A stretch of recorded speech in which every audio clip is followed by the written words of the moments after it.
Hello मेरे प्यारे दोस्तों। आज फिर से कक्षा 9वीं का जो गणित का पेपर है उसमें पी वाई क्यू सॉल्व करा रहा हूँ, जो कि आपकी 10 मार्क्स को आपकी मैथ की एग्ज़ाम है। ऑब्जेक्टिव क्वेश्चंस कराने जा रहा हूँ, तो सपोर्ट बनाए रखना और सब्सक्राइब व लाइक ज़रूर कर देना। तो शुरू करते हैं। पहला क्वेश्चन है कि बहुविकलात्मक आएगी प्रश्न। इसमें पहला प्रश्न है कि बहुपद 6 - x² + 8x की घात क्या होगी। जब बहुपद की घात पूछे तो जो हमें ये बहुपद दिखे इसमें से सबसे बड़ी चर की मान, जो चर का मान सबसे बड़ा हो, चर की सबसे बड़ी घात हो, चर की सबसे बड़ी घात ही बहुपद की घात कहलाती है। तो इसमें चर क्या क्या है, तो x² है और एक 8x में ये x है। तो भाई बड़ी घात कीजिए हो किसमें, ये 2, उत्तर क्या है 2। तो हमारा उत्तर क्या आ गया, ये 2 आएगा, उत्तर क्या आएगा 2। फिर है बिंदु 3,5। दूसरा क्वेश्चन है कि बिंदु 3,5 की x अक्ष से दूरी क्या होगी। जब x अक्ष से दूरी कहे, देखो ये जो होता है, पहला x होता है, फिर दूसरा y होता है, राइट। 3x y और 5 है y। तो x अक्ष से दूरी पूछिए, जब x अक्ष से दूरी पूछे तो y का मान बता देने का, और प्लस में किसमें बता देने का, प्लस में, कि दूरी कभी ऋणात्मक नहीं होती, ऋणात्मक नहीं होती।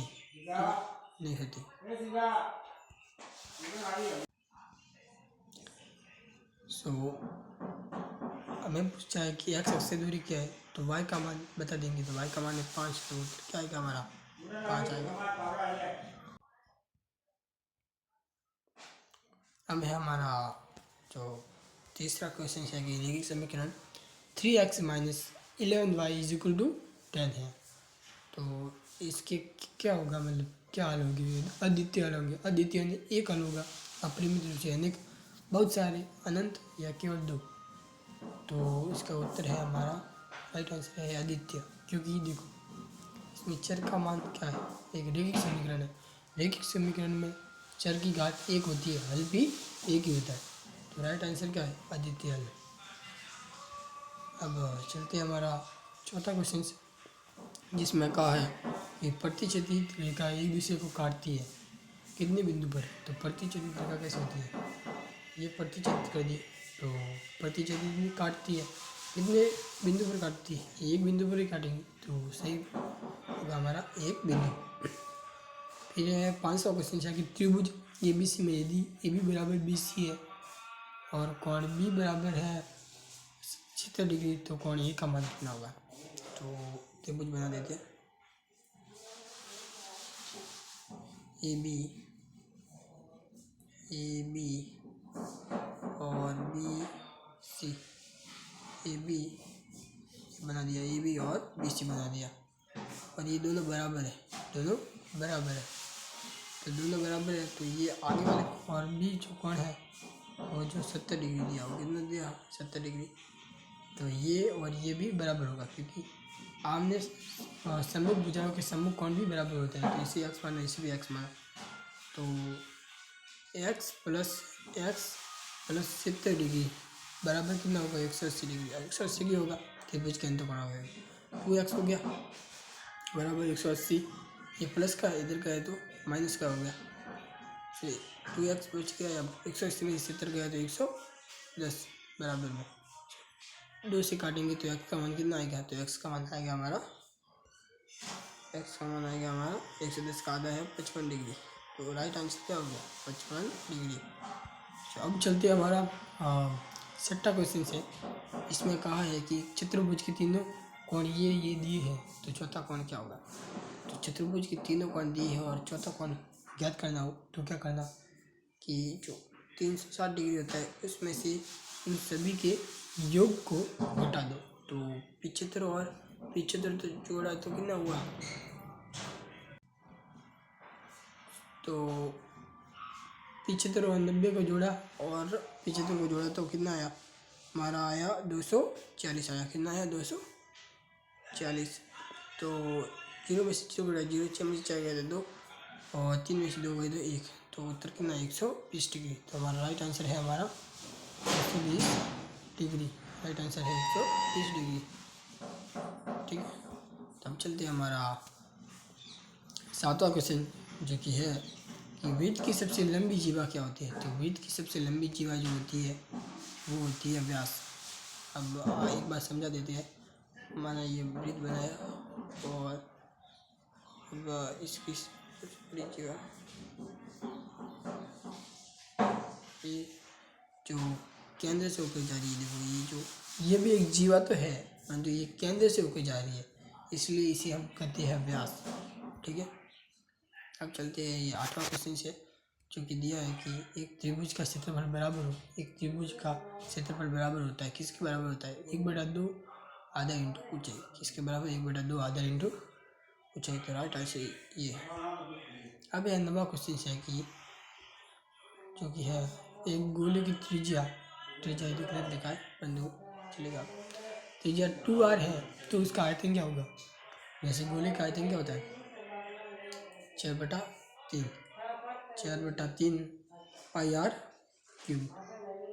अब यहाँ पर जो r है यहाँ पर 2r लगाया है, तो 4/3 पाई का मान तो पाई ही रखेंगे और r का मान है 2r और इसका क्यूब, जो 4/3 पाई का पाई और r 2 का क्यूब होगा 8 और r का क्यूब r क्यूब और नीचे 3 का 3 बचा 8 चक 32 और नीचे बचा पाई r क्यूब।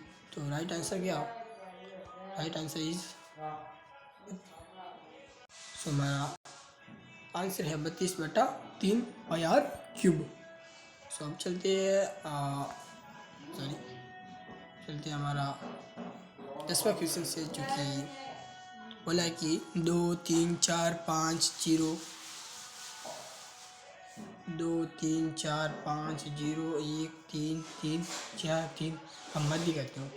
तो माध्य के लिए एक सूत्र होता है कि माध्य बराबर समांतर माध्य बराबर आंकड़ों का योग बटा कुल आंकड़े। मतलब इन सभी आंकड़ों का योग, यानी इन सभी आंकड़ों को जोड़ करके इन सभी जितने भी आंकड़े हैं उनका भाग दे देने का। तो ये सब आंकड़े जब जोड़ेंगे तो हमारा आएगा 28। कितना आएगा 28। इन सभी आंकड़ों को आपको जोड़कर देख लेना, 28 आएगा। और ये आंकड़े कितने हैं 1 2 3 4 5 6 7 8 9 10, इतने 10, तो 10 का भाग दे देंगे, इसका भाग दे देंगे तो उत्तर आएगा हमारा 2.8। तो राइट आंसर इज 2.8। अब चलते जो 9वां क्वेश्चन है कि 1.6 है उसका सरलतम रूप क्या होगा। तो 1.6 है इसका सरलतम रूप देते हैं 1.6, तो पॉइंट हटा 10 लेगा। अब यहाँ पर 2 का गया 5 बार, यहाँ पर 2 का गया 8 बार, तो 8/5। आंसर क्या है 8/5। तो हमारा राइट आंसर है 8/5। अब चलते हैं जो 12वां क्वेश्चन से कि यदि 2 गोलों के आयतनों का अनुपात ये है, यदि 2 गोलों की आयतनों का अनुपात 1:8 है तथा उनके पृष्ठीय क्षेत्रफल का अनुपात है, मतलब क्या होगा। यदि आयतन इतना है तो उनका पृष्ठीय क्षेत्रफल क्या होगा, तो निकाल देते हैं, कोई दिक्कत नहीं है। यहाँ पर दिया हो देखो हमें अनुपात दिया है, मतलब आयतनों का। तो गोले का आयतन क्या होता है 4/3 पाई आर क्यूब और यहाँ पर 4/3 पाई आर क्यूब बराबर लिख देंगे 1:8 है तो 1/8। अब पाई से पाई कट गया, 4/3 से 4/3 यार अलग अलग है, R2 है यार वाला, तो आर क्यूब इधर चला जाएगा तो क्या होगा 3 1/8। सो ये जब बाहर निकलेगा तो हमारा उत्तर आएगा 1 कितना आएगा, तो R1/R2 क्या आएगा 1:1/2। तो ये तो सिर्फ मतलब एक त्रिज्या है, ठीक है। तो हम अब पृष्ठीय क्षेत्रफल ज्ञात करना है, तो पृष्ठीय क्षेत्रफल ज्ञात करने के लिए क्या करेंगे, इसका सूत्र लगा देंगे। तो सूत्र क्या होता है, लगा देते हैं एक बार।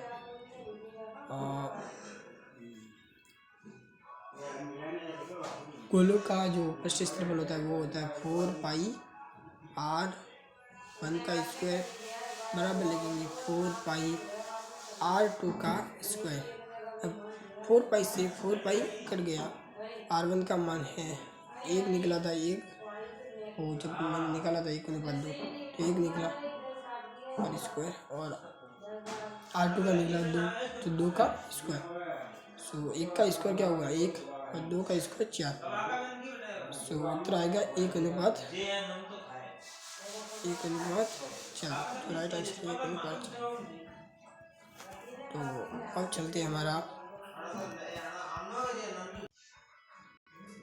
तो अब है हमारा जो 13वां क्वेश्चन है, जिसमें पूछा है कि शंकु का वक्र पृष्ठीय क्षेत्रफल का सूत्र बताइए। जो शंकु का वक्र पृष्ठीय क्षेत्रफल का सूत्र होता है हमारा πrl, ठीक है। अब है 14 क्वेश्चन है कि चतुर्भुज इसमें दोनों विकर्ण बराबर हो तो कहलाता है, इसमें दोनों विकर्ण बराबर हो तो वो चतुर्भुज समचतुर्भुज कहलाता है। क्या कहलाता है, समचतुर्भुज। तो हमारा 15वां और अंतिम क्वेश्चन है कि 3x² -